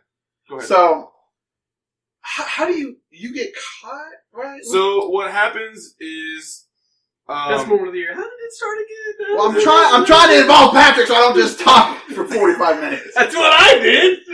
So they finally catch you, and you're literally being strapped down, and supposedly they're gonna have a court, like an actual court session for you, so that you can be exiled to death. And why didn't they just shoot BJ Blazkowicz? Because they want to no. So that's propaganda. That's the thing. They run the country. It's not like they left the country in ruins. They did in some places, but they still run the country. No, shoot him in the head, hang his body on the city gates. No, guess what? Your problem solved, and you want to. You have to make You have to give the appearance. No, enemies do that all the time. Villains do that all the time. It's the stupidest thing ever. Here's the thing. Robin Hood always shows up to save the day. Here's the thing with the Nazi regime. Here's the thing with the Nazi regime that's different than Kim Jong Un. Kim Jong Un is just, I'm gonna kill everybody. Nazi regime is saying, oh no, we're legitimate. They're gonna make an example. And we do it the right way. We do it the right way. We're a government. Stupid. Even if not the moment. Even if they manipulate it. Trope is stupid. Not the moment. So that's literally the okay. So the backstory on Super Special is that he in his past life. You can't talk about Ty. Okay, nope. Super Special was was a lawyer whenever he was younger, and so he's your lawyer for this case that they're gonna have where you go to court, and then they automatically send you to your death. And he comes in and he's like, "Hey, we got this plan. We're gonna break you out of here." He's like, "I brought a knife." And he's like, "So what I'm gonna do is I'm gonna pretend like you're attacking me, and then say that you left, and then I'm gonna stab the guard in the head, and then we're gonna leave." And he's like, "There's people waiting downstairs in the garage, and it's gonna be perfect." And he's like, "Let's do this." He bashed his head on the table. He sits there and just goes wham, and blood is everywhere. He goes, "Oh!" Because he was supposed to be his lawyer. He was supposed to be his lawyer.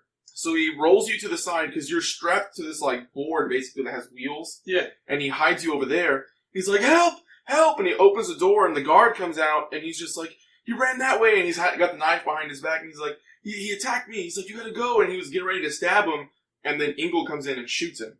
Okay. So now Super Special is laying there dead. And the last things that he said, the reason why I said he has a cool character. It's good he had a bad name. He deserved to die.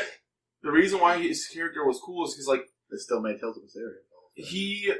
Him and his dad made an entire research facility dedicated to... Okay, let's do this. We're talking about our moments. We're talking about... You did it the entire time I talked about my moments. How is Super Special a good name in any way, shape, or form? Okay, you could ask one person if Super Special is a good name. They're going to say yeah. The next person could say no. That's subjective. It's such a... We're talking about the moment. Go ahead, Patrick. Go ahead. They're just trying to bait me. I'll stop. Damn, I'm not doing anything. I heard you whispering Mongoose name over there. Don't think I did it. I'm just here. So you got. So Super Special, him and his dad, the reason why he stopped being a lawyer is because him and his dad fully believed that aliens existed on the planet Earth. And so they made an entire... Huh? Not that right? I don't know. Leave it in the comments. So the two... Fly me to the moon. Oh, God. Well, you go to Venus, so... So his dad built a secret tunnel all the way to Area 52, which is where you end up going in order to, like... Because that's where the Nazis moved all of their stuff. Okay. And since he fully believed in aliens, even in his last moments, he was telling the guard, he was like, "It had to have been aliens, man. It was aliens." And that was the last thing that he said. And like the new boss of your group was married to him. Okay. And she wanted to know what his last words were, and it was aliens. And it was like bittersweet almost because it wasn't what she wanted. But that whole scene is crazy because whenever Ingle kills Super Special, she walks up and shoves the gun in your mouth. She shoves the gun in your mouth and says, "How does the gunpowder that killed your friend taste?"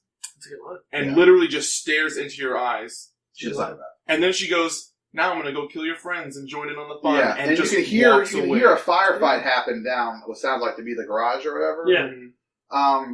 And then it kind of goes ahead a little bit. You're in court. This is the scene, man. You're surprisingly found guilty. Yeah, I mean, wow, really? But you Phoenix Wright didn't put an objection in. But you break free, and you murder everyone, including the judge. Yeah, because of course you break free because they didn't shoot you in the head. We're gonna have to do backstory for this moment to be important, though. With the relationship he had with his mom, I just don't. But yeah, you're right. The whole game is. That's what I'm saying. The whole game is one moment. So must moment sequence.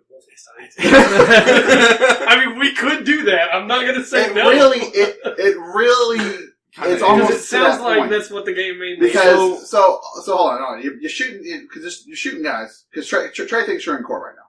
So you're shooting guys. You go upstairs. In my head, you're still in court. Yeah, you go upstairs to escape. Yeah, BJ's head you're in court too.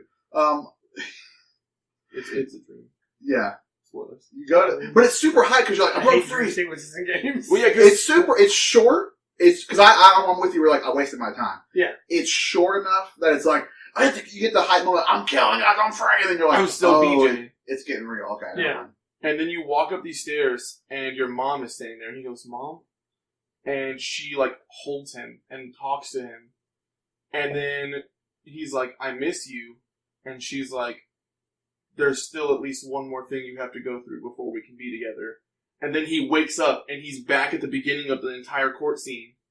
And none of that happened. He's sentenced to death. Yeah, of course. Yeah, and then they go to kill him. In the head? And no, because it's a scene. They lay his body down in front of him. You know where MLK did his famous speech? Yes. They turned that into an entire like Nazi auditorium, basically. And you see Blazkowicz is now like laying down on the edge of this wall. Yeah, you can't see most of it. And she pulls out an axe and is talking about how like it's a broadsword. Oh, yeah, you're right. It's a sword. Yeah, you're right. It's a claymore. And she's like telling everyone like this is proof that we are dominant and we're gonna we're running this place. And then she cuts your head off. And here's the thing: she slashes your throat, and you're first person. Yeah, it's really you watch your head fall. Chops your head off. She holds it in front of everybody. It's really good. Super hype. Drops it in the and kisses you too. She like kisses your face and everything. You're just like, what is going? This is creepy. She gives you goosebumps. I thought it was over. I thought the game was over. Right I was like, what? Because like I told you, it's back to back. I'm like, yeah, what is going on? Yeah, and it doesn't stop there. Good. Because they drop your head into these pits, and this little drone comes in, catches it right before, and it drops a separate head to fall into the pit. Yeah, it picks up your head. Yeah. Flies away. It's your team. They got a limited amount of time before your brain activity dies. They put you in a jar. And they give you a new body. They give you a super soldier body because I forget the scientist that works with you used to work. They forced him to work for the Nazis in the first game, I believe. Yeah. So he has access to all. He has knowledge and everything. He puts your head on a new body. But they show you 3 different attachments you can get. You're a head in a jar. Three different attachments. One of them is the football crushing that he picked. The second one is these like stilt legs. They get like high places for like sniping and like get you like secret zones. And then there's the constrictor, which is what I picked for sneaking. But the funny thing is it constricts your body. It's just a fake body. It's a super body. So it constricts you, and you can crawl through really tiny pipes and everything. And it's the craziest body horror thing in the world. And you crawl, and if an enemy sees you, it's part of the perk. If the enemy sees you, they feel fear because they're like, "What the hell am I looking at?" Dude, that'd be terrifying. So you can crawl in all these little pipes and underneath these vehicles and stuff like that, and you come out. Right now. We've ruined the court moment, and it was my favorite moment. It's okay. It's okay. Yeah, I read books and I know the ending, so I picked the constrictor because I have the cell gameplay. And yeah, I mean now I have to pick the that body horror thing is the best thing. But you're sitting there and you're like, just look at which one you want because you're just a head in a jar. They're like blink one for this, blink twice for this. Yeah, that's pretty good. And they attach you to the super soldier body. That's pretty good. So right here, there's like the metal, like where you're connected to it, it's also great in another way because you start before that part in the game, you always have 50 health. You don't have 100 health. You can get like temporary health and stuff like that, but because he's like sick and dying. Yeah, that's why in the beginning of the game, DJ's in the he's in a wheelchair. real bad. Did they put you on the Mecha Hitler body from Wolfenstein 3D? No. You were almost in, weren't you? Maybe Wolfenstein. Maybe the end of the Drake trilogy. Almost probably cried if you. Maybe the end of the trilogy. Maybe you find that out. But I got so hyped for a second. So back to back. The reason why actual tears in my eyes. The reason why the court scene is so important to me, though, is because the relationship between BJ and his mom is important at the beginning. Yeah, so because your dad makes you shoot your own dog. I talked about it no, you don't have to shoot the dog. Yeah, no, I did. Yeah, I did. I made him shoot it. I didn't shoot it, and I talked about on the podcast how it irritated me because it still shot the dog anyways. But so those moments aren't as good as the last two that you got. I think casting call. That's probably the best. So I need to hear about these good moments that are left here. I want to know. There's some other because I'm buying this game now. Okay, it's crazy. So I think we should cut Breakout, Body Swap, and Rebirth. Well, that's what I'm saying. But not court. Just make it all one scene. That's what I'm saying. It all rolls into each other. You don't have to, because there's no difference between that and me talking about Kuragane as both times. Here's the thing: you take out Breakout, and it's like you're just in the courtroom. Or like me talking about Pascal and how you meet him over the course of the different. But what we're talking about is the beginning. Yeah, your dad beats your mom. Yeah, I remember you telling me about Jewish, and this guy's a racist piece of junk. Which hype because I'm from the Dallas Fort Worth area. I was pretty hyped. You nuke Roswell. Okay, nice. And you go. You're driving back. You're driving back to the coast. And you see the sign Mesquite, Texas. I believe that's where Bethesda is based in Biscuit. And he takes a turn. And he's from Mesquite. And I was like, yeah, baby! It's like, I grew up like 30 minutes from there. Woo! He goes back to the house. And because as I put a light to my hurt, the whole sequence at the house, because you walk around and I cried. Yeah, you have flashbacks. You look at certain items that remind me of things. And like, there was this African American woman, a little girl that he became friends with. Both of them are named Billy. Yeah, they're both named Billy. Okay. And at first he's like, my dad told me I'm not supposed to hang out with you people and all that kind of stuff. But he grows to like her and have like good friendship and everything. And as you go through it builds on that. And actually that's why, when I first recorded, when I first played, the first hour of it, I was like, I don't want to see what they're making BJ a character. At the end of this, I'm like, BJ's an amazing character. I got you. With real backstory. Yeah. And so they have all that. I wish I had time to play the last moment with... He wants to, he went there to get a ring so he could propose. Is it Anya? Anya, it's just Anya, right? Yeah, the first name's Anya. To propose to her. New Order. And it's such a good shot. He's up there at the house, and he pulls the ring, and you see cigar light in the corner. It's his dad. It's his dad pointing a shotgun at you. Of course. And he talks so much crap about you. Yeah. Talks crap about your mom. Yeah, because he sold. And he talks about how he sold her in. Yeah. So he could have a nice little plot of land, nice little farm. That line. Whenever he points the shotgun up to his forehead. Kiss him. I'm sorry. I think you have the entire frame.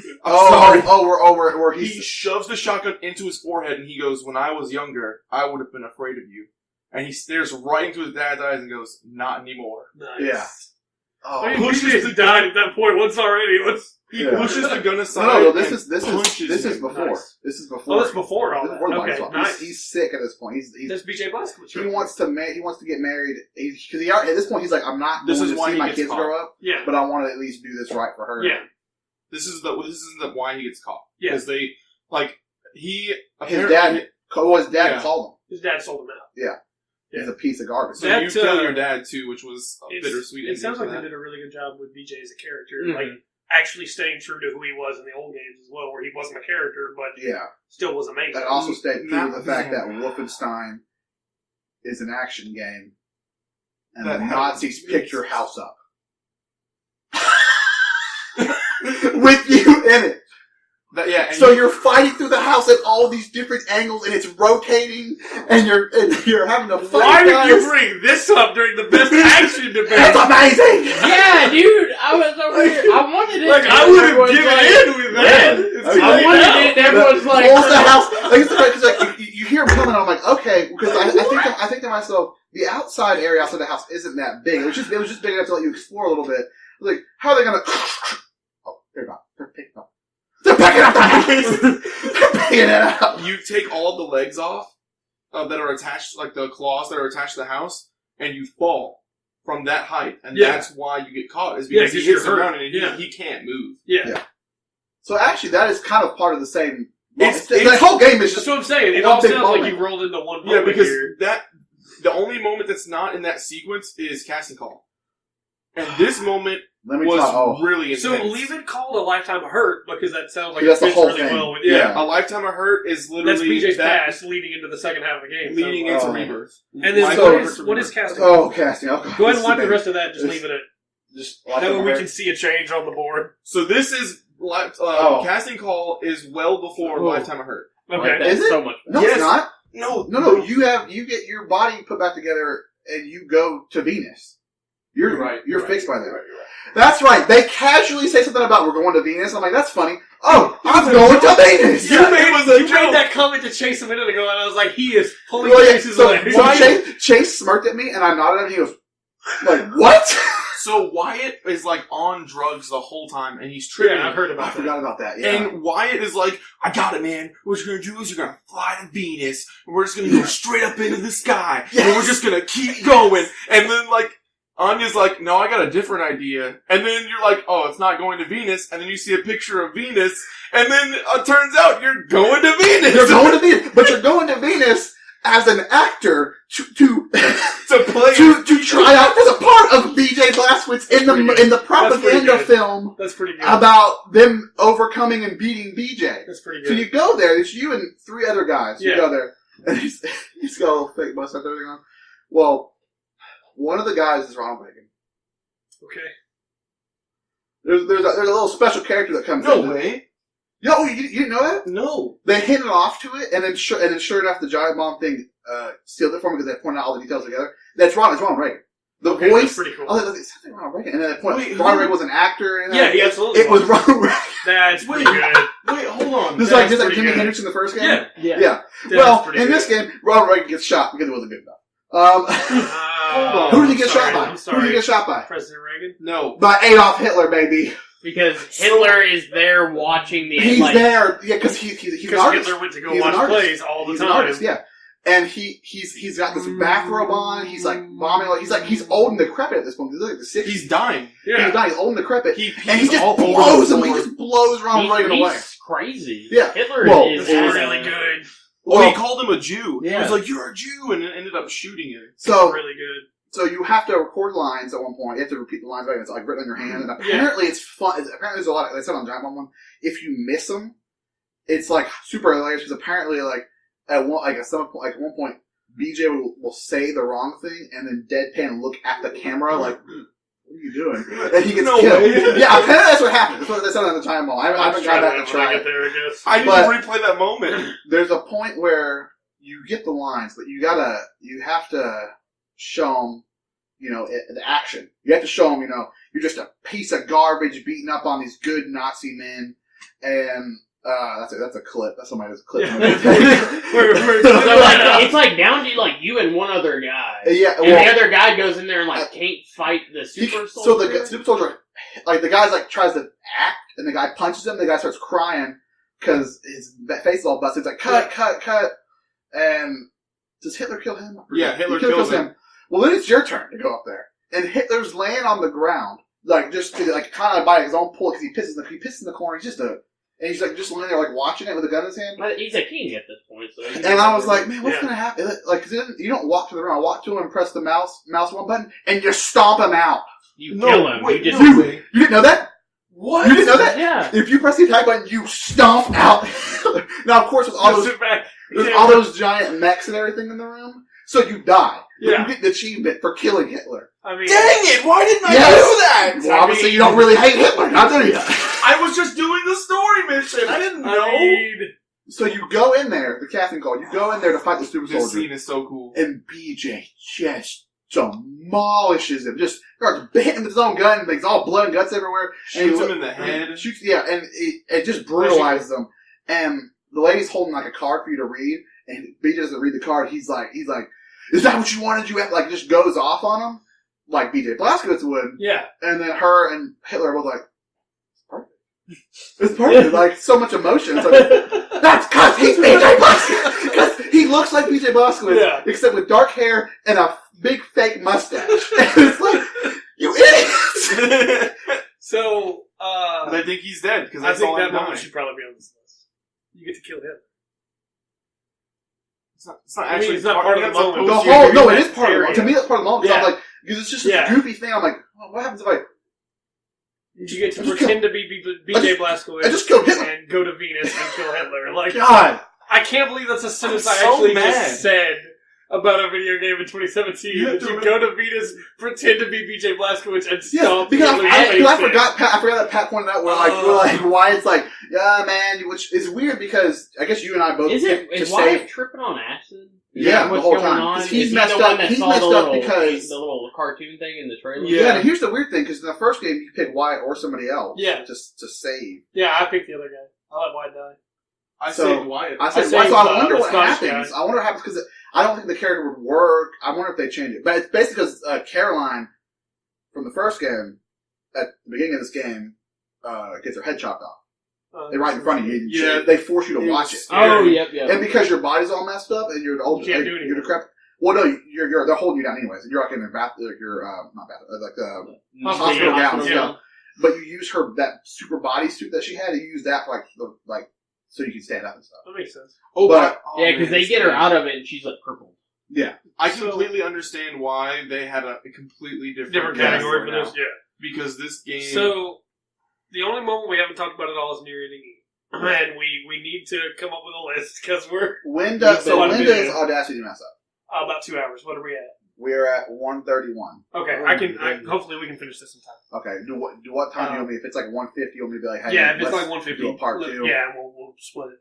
So near ending E is special in that it is 100% different from anything that I've ever done in a video game before. Okay. Even from original Nier? Yes. Ooh. At the end of Nier, spoilers for the end of Nier, 9S has completely lost his mind.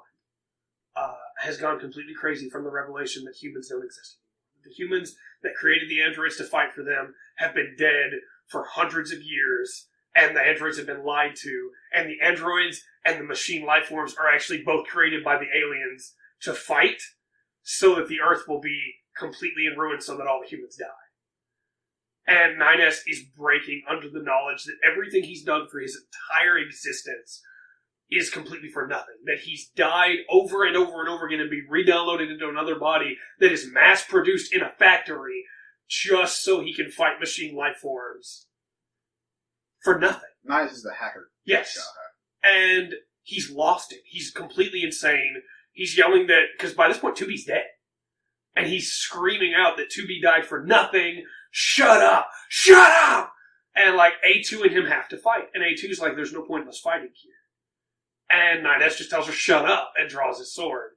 And so then the two of them have this fight, and they kill each other. And at the end of this fight, the reason that A2 doesn't kill 9S is because she goes to swing, and she's taking in all of 2B's memories, and 2B's love for 9S won't let her kill him. And so she stops, and 9S just rams his sword through her gut. And then she spins the blade around and kills him. And so she falls immediately, completely silent, having accepted her fate. And 9S is writhing on the ground, just whimpering in pain because he's not even a person anymore. He's completely lost who he is. He's having this complete mental breakdown while he's desperately trying to deal with the fact that he's dying. And he's not coming back from it this time. And then the pods start cleaning up the data. They start to erase all of 2B and 9S and A2's data. And over the course of this game, Pod 153 and Pod 042 have been with these three characters, working with them, helping them, learning from them, working with them. And Pod 153 starts the cleanup process. And Pod 042 says, request denied. Pod 042 to Pod 153. Did you not wish that things had ended differently? And Pod 153 says, we have to delete their data. And 042 says, request denied. I will not delete their data. And she says, you understand that if we do this, there's going to be pushback from the defenses to make sure that we don't do this. And he says, if I die in the process, then at least I will have joined them. And then he says, The 6 of us together have become a family. Pod 153, are you with me? Pod 153 says, yes. And then Pod 042 says, player, are you with me? No. And it says yes or no. And you say yes. No, I say no. And then you say no? Piloting, if you say no, then it just ends. Okay. All the data gets deleted. You still have your saves and everything, but all their data gets deleted. So you say yes. And then you start hacking. And you're hacking fighting the credits. As the team, the game developers try to stop you from saving these characters.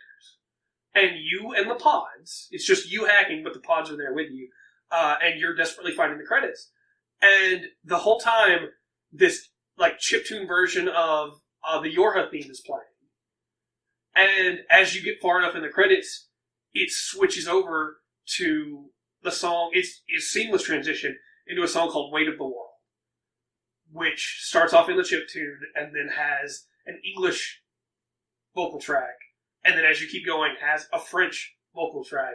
And as you keep going, has the made-up language vocal track that Nier has. And you get to the point where there's just too much on screen. You can't win. And you die. Is this the final ending? This is the final ending. Okay. And Pod 042 says, do you want to give up? You say no. And you start back further on from a checkpoint in the credits. And you keep going, and eventually it gets too much and you die. And Pod 042 says, are you sure you don't want to give up? And you say no. And you keep going, and you die again. And Pod 042 says, do you think it was all for nothing? And you say no. And you keep going, and you die again. And Pod 042 says, do you think games are a waste? That spending time with these characters was worthless? And you say no. And you keep going. And Pod 042 says, a request for help has been received. Would you like help? And the whole time this is happening, the background is slowly filling in with these phrases of I've walked the same road as you. Don't give up. I believe in you. And just all these different, you can't stop here, are you? Is it from it's messages from other players. Okay. And you say, yes, you'll accept the help. And as soon as you say yes, ships start coming in to surround yours. And you start firing all these different beams while all the layered versions of the song play at once. Oh. And the developers' voices join in with you as you start fighting Square Enix Co. As the developers are saying, no, we want them to live too. That's awesome. And you're fighting with all these different ships firing into this mass of bullet hell. And you take a hit, and it says, Darius XD's data has been deleted. And you take another hit, and it says, CatDog67's data has been deleted. And you just keep fighting until you eventually win. And then the pods rebuild 2B and 9S and A2. And you have this moment where Pod 153 says, do you not think that under the same conditions, they will just do the same thing again? And Pod 042 says, it is possible. But it is also possible that they will learn from this and change. And then you go to this screen, you leave them there. It's open-ended from there. You go to this screen where Pod 153 informs you that you did a great job, and Pod 04 and asks if you want to leave a message behind for another player, and you can leave a message, absolutely. And I picked, I've walked the same road as you, so don't give up. That's high. Believe in me. And then Pod 042 says, player, you have been assisted by many others. Would you like to help someone as well? No. And I hit yes. And then 042 says, player, you do not know who you will be helping. The player that you assist will be selected at random. Do you still wish to help? Yes. Player, it could be your worst enemy or your best friend. Do you still wish to help? Yes. It says, player, to give up your save data after you've unlocked debug mode and the sound room, you will no longer have access to these features. Do you still want to help? Yes. Thank you. And then you watch as all your save files get deleted. All your items, all your quests, everything is wiped. And then Pod 042 and Pod 153 say, there is only one thing left to do. Player, thank you for playing our game.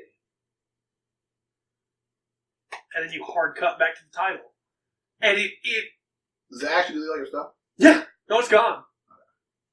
It's gone. If you have a cloud save or a backup save on a drive, you can re-download that stuff. And I actually, the second time, because I beat the game again leading up to this to be able to talk about it so that I would have it fresh. And I actually saved that save on a drive.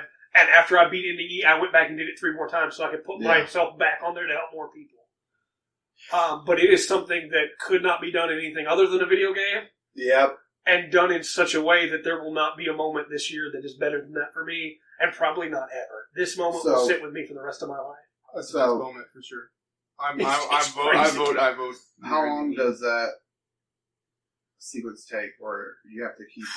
It's probably 20, 25 minutes.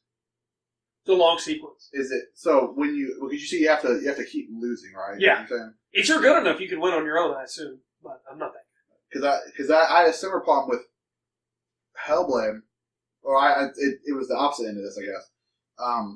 That's why I put it on here. At the end, you're overcome with all your thoughts and you're fighting all these characters. Yeah. And I fought for like 30 minutes, and I was like, "What?" And I paused the game and looked it up, and you're supposed to die. I got you. And I was like, "No, so that's it's very a bullet hard. hell." Yeah. Where all of a sudden, as you're doing really well, and then here comes the whole wave of, "Hey, here's the entire localization team." That's there was no way. Not the localization. Don't even get me started on the marketing team. I don't believe there's any way for Hellblade to do it. So that's a very hard thing to pull off correctly. Yeah. Because that always one of those things where I was like, it's like the end credits for Wolfenstein 2, where I was like, oh, okay, this is a good game up until this point. So we got to make a list out of this, guys. Pyre I want off. I was going to take Pyre off. Yep. Yeah, I can take. Everybody go with both those going. Yeah, we can go ahead and take and both Super off. Mario Odyssey. Yeah, I think we could take the DK moment off too. Yeah. That leaves us with here's what I'm thinking. I'm thinking ending the racing moment for some. I mean, I would like to have both Wolfenstein 2 moments, which is why I was like, I said put it as just the entire game, because if you play that, I still think we could do that. Because if y'all want to do that, that's fine. Because it's a game full of moments. Because you can actually there are side missions and stuff. I did a couple of them, but the story is so compelling. The side missions I feel like are just there for like filler. I didn't even play them. Exactly, I played like 2 of them. Well, let's just put Wolfenstein 2 story and call that a sequence. It should be. Because the story all told, if you don't do any of the side stuff, is what, like 4 hours, 5 hours? 7. No, it's like it's 7. I played. It's like 7 to 10. It took me longer because I was on medium difficulty, and then I also was stealthing everything. I was going to say, I literally switched on. And I read. Did you read all the extra little notes you found and everything? No. That's what I'll tell you, Trey. Are you planning on playing this game? Yeah. Every little note, you read them. Okay. Because it offers a really big backstory of how America is still run as a regular country at this point. Okay. I say just I wanted the main story. Wolfenstein 2 story. And I don't know. I don't really know which one to cut. Give us a couple more spaces just in case people are. That way they don't get spoiled for best action. Yeah, but I have it. Oh, no, what are you doing? Ah! Okay. That was a dynamic workout according to my watch. You talking about anything? I think we go ahead and just cut Pascal. I think Pascal's really good, but I think of the near moments, Ending E hit me so much harder. And will stay, like I said, it's going to stay with me the rest of my life. I literally want to buy Nier now just so I can experience that. It's such a good moment, man. When the chorus cuts in, and the song is called Weight of the World, and the lyrics are, and we're going to shout it out, we're not going to let this be good enough. Yeah. Because we're carrying the weight of the world, and there's people jumping in to help you that are risking their save data. Like, now, here's my question. Okay. Get it together, man. I'm almost cried just listening to it. Just think about the ending song from Wolfenstein. Yeah, that'll bring me back. And then sing along with it because it's so good. And you're like, I'm not gonna take this. I think I could go either way about this one, but I think Ending E for me is definitely number one. I was gonna say, how long does it take to get to the end of Ending E? How long? If you just do story, you don't do any side quests, you could be there in 22 hours. But the side stories are important. Yeah, the side stories are really good. Like the civil is it not the same where like to get the different endings you have to do specific stuff though? Well, no. So in this game, unlike the original Nier, to get ending A, you just have to beat the story. Okay. Then you like launch back in as 9S and do ending B. Yeah. And then you launch in as A2 and do ending C. Reload the save, do ending D. Like from chapter select, and then from ending D, you go straight into ending. Like from a gameplay perspective, this one's the easiest one. I'm in between. Yeah, I just say the other one. I had to get all because the in Nier 1, you had to get all the weapons to get the final ending. Yeah. And in this one, you don't have to do that. No, I'm saying what I want to play next year as like from 2017. I'll make it right. And I really want to play Persona. It's good too. It's definitely good. I will sit through that with you if you want to play it. Yeah, I definitely enjoyed it. I want to play Nier more than for 100 hours. Yeah. I'm never going to finish that game. I'll be there. It took me 92. And for clarification, my first playthrough on Nier, I did in 62 hours. Yeah. For me, because I have not played through Nier, I have not got to build up anything for Nier. For me, Wolfenstein 2 is number one in my mind because that's what I got to. Yeah. I got to experience. I could take Nier, Wolfenstein or Racing. Okay, I was going to say, but I am 100% fine with it. I just noticed we switched. Persona's the only one that switched. It's Nier erasing Wolfenstein.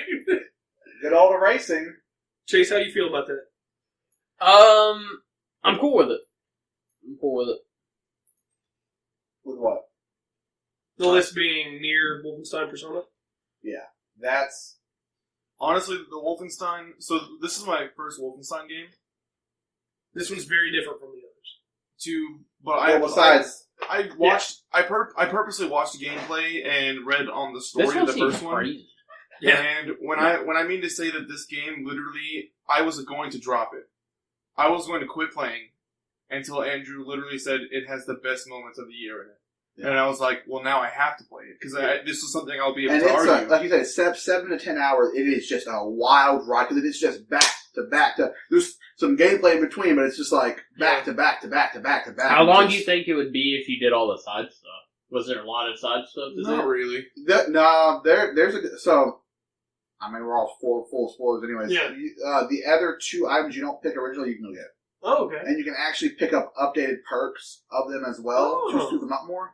But the weird thing with the story is we're at 147. The weird thing with the story is you don't unlock all that because there's extra side missions where you just go into a map and assassinate a general, which was pretty cool to stealth that. But it was like, and I might go back and do them just for fun, but I feel like if you did a lot of that, it would take away from the main story. It would slow down how crazy.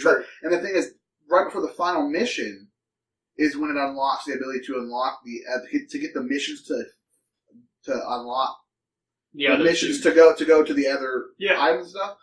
And like the story at that point, you want to finish the story. Yeah, the story at that point flows so that. And I started the final mission. I didn't realize it was the final mission. Yeah. I was like, you know what? That was right though, because it was just like I just ride that high. For your first playthrough, you just wanted to be the second playthrough, you go back and get the other I might actually go back and play it again. So I'm definitely going to play Wolfenstein too. I am too. That's fine. Our list is Nier. Our list is for number 3, Persona, the erasing moment, which is absolutely horrifying. I don't know if we sold how horrifying that moment is as somebody, like, by that point in the game, you spent so much time with those characters. And you've built up relationships with them and everything. Away in front of you.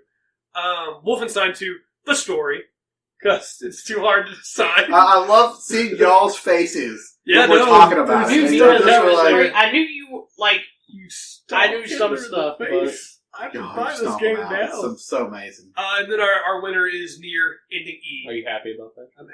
That was the only fight that I wanted to have today that I actually... Is that the only hill you would have died on? Yes, that's the only hill I would have died on.